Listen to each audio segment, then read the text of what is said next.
Good morning, children. Next method of separation is centrifugation.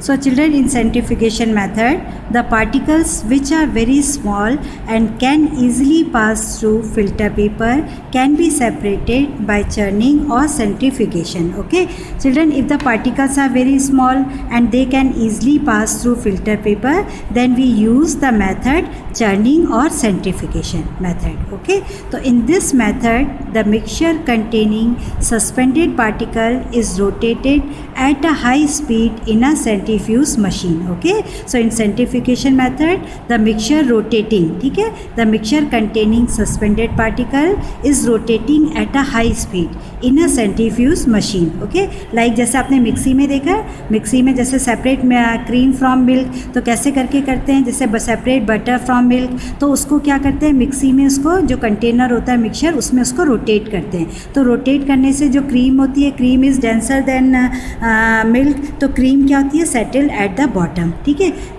इसी तरीके से आपने वॉशिंग मशीन में देखा होगा, वॉशिंग मशीन भी क्या करता है, पूरा कपड़े में से पानी को ड्राई कर देता था, उसको रोटेट करता है. तो रोटेट करने से जितना भी वाटर है उसमें से वो वाटर है वो निकल जाता है. ओके, तो उसमें देखो इसके लिए क्या किया जाता है, the mixture containing suspended particle is rotated at a high speed in a centrifuge machine. Okay, the denser particles settle at the bottom of the container and the lighter ones stay at the top. Okay, this method is used to separate, they are the example of centrifugation, separate cream from milk. ठीक है, milk से cream को separate किया जाता है, उसको rotate किया जाता है हाई स्पीड पे, उसको पहले रोटेट किया जाता है मशीन के अंदर, तो जिससे जो क्रीम होती है वो बहुत डेंस होती है, तो वो क्या हो जाती है, it is settled at the bottom. ठीक है, separate butter from curd, water from wet cloths, so they are drying in washing machine, so they are the examples of centrifugation method. Okay, so centrifugation method is used when the particles are very small and they can easily pass through the filter paper.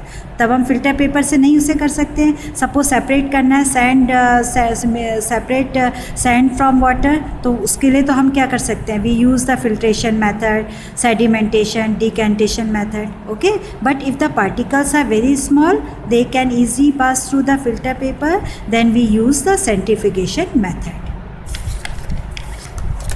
Now next is, देखो activity 7, take fresh cold milk in a jug. Okay, fresh cold milk in a jug, churn the milk with a churner. ये देखो इस तरीके से churner से उसको घुमाया जा रहा है, ऐसे मथनी से उसको रोटेट कर रहे हैं उसको मिक्सचर को.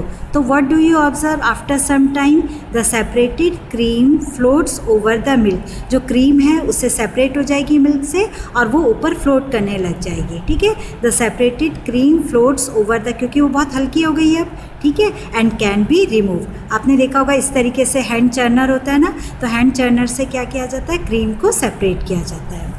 Children, centrifugation is use in laboratories. ठीक है, लेबोरेटरीज में भी ये यूज़ होता है for separating plasma and platelets from blood. Blood से प्लाज्मा और प्लेटलेट्स को सेपरेट करने के लिए. Okay, now separation of to immiscible liquid. देखो चिल्ड्रन, मिसिबल मतलब क्या होता है, two liquids are said to be miscible when one is dissolved in another liquid. Okay, and immiscible liquid मतलब क्या होता है, one liquid is not dissolved in another liquid. Okay, तो how we separate two immiscible liquids? तो children, oil and water are two liquids which are not miscible with each other. ठीक है, अगर हम ऑयल और वाटर को लेंगे तो आप देखोगे कि जो ऑयल है, oil is not dissolve in water, तो oil is immiscible in water. ठीक है, तो mixture of oil and water can be separated by using a separating funnel. तो how we separate the mixture of oil and water, we use a separating funnel. एक separating funnel से हम उसको separate करेंगे. It is a device having a stopcock at its bottom. तो separating जो funnel होती है, it has a stopcock at the bottom. The mixture is taken in the mixture. ठीक है, इस मिक्सचर को लेंगे, mixture of oil and water. तो oil is lighter than water, तो it floats on the surface of water. So when we open the stop cock, the water is flow down at the beaker. Okay, the mixture is taken in this funnel, oil being lighter from the upper layer, water being denser from the lower layer. Okay, and when the stopcock is opened, the water layer flows out, leaving the oil left layer left oil living the oil layer behind. यहाँ funnel में क्या बच जाएगा, केवल oil बच जाएगा. ये water क्या है, यहाँ बीकर में आ जाएगा जब हम इसको स्टॉप कॉक को ओपन करेंगे. तो separation of components of a mixture by using a combination of various method. ठीक है, कभी कभार क्या होता है, मिक्सचर में से कंपोनेंट्स को सेपरेट करने के लिए हम 2-3 मेथड्स को फॉलो करते हैं. जैसे to separate the constituents of a mixture containing sugar, water and edible oil. कोई मिक्सचर है, उसमें शुगर है, वाटर है एंड एडिबल ऑयल. तो how we separate sugar, water and edible oil. तो देखो, इन फर्स्ट स्टेप पहले क्या करेंगे, separate the mixture by using we know that sugar is soluble in water and the solution of sugar in water is immiscible with oil. देखो, sugar is soluble in water but sugar solution is immiscible in oil. Okay, so we proceed the following step. In first step, separating the mixture by using a separating funnel. इस तरीके से separating funnel use करेंगे. ठीक है, separating funnel. तो oil is left behind in the separating funnel. ठीक है, इससे क्या हो जाएगा, सेपरेटिंग फनल से क्या हो जाएगा, शुगर सॉल्यूशन बीकर में आ जाएगा, फनल में क्या बच जाएगा, आपका ऑयल बच जाएगा. ठीक है, and then and the solution of sugar in water is collected in a beaker. Okay, now how we separate sugar from water? इसके लिए क्या करेंगे, we heat this solution. ठीक है, we heat this solution and after evaporation water is evaporated. ठीक है, and what is left behind in the container, sugar. Okay, so sugar is left behind as a white powder. Now next example is mixture of rice, salt and iron filling. So how we separate? So it can be separated in 2 steps. देखो, firstly magnetic separation is carried out to remove the iron filling. ठीक है, पहले magnetic separation से क्या कर लेंगे, जितने भी iron fillings है मिक्सचर में से उसको separate कर लेंगे.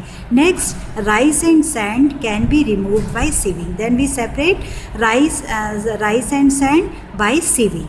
Okay.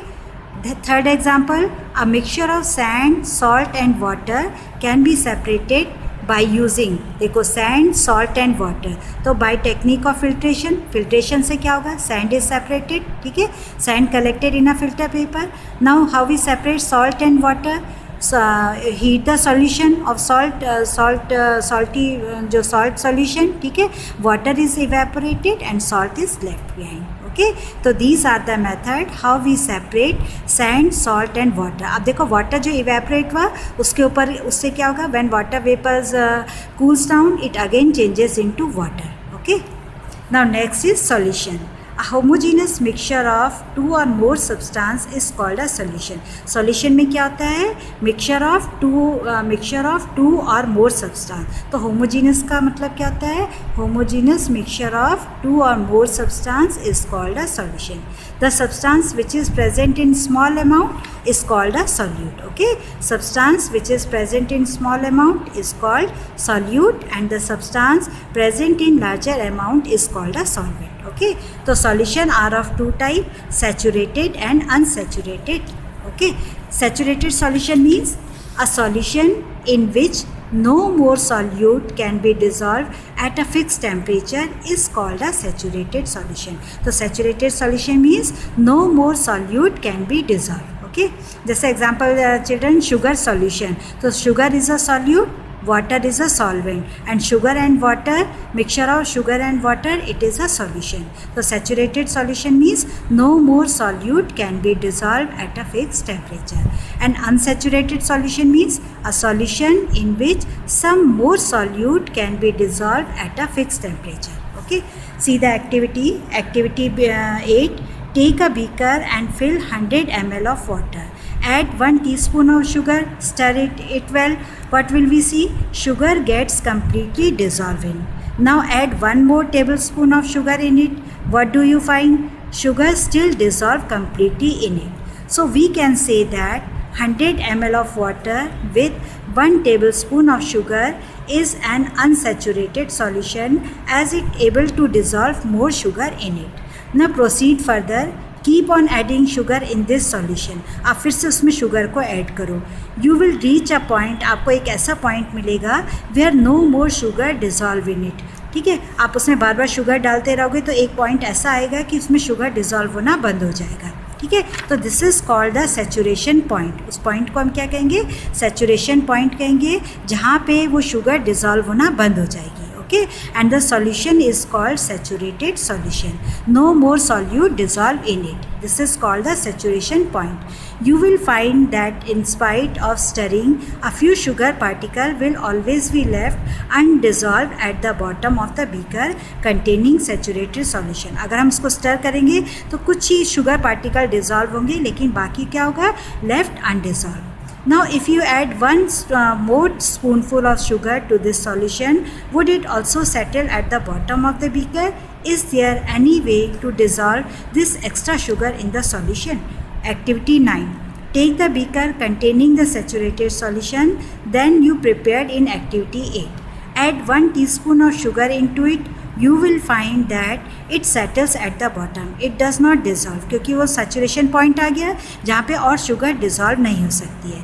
Then keep it on a burner. अब solution को, जो saturation solution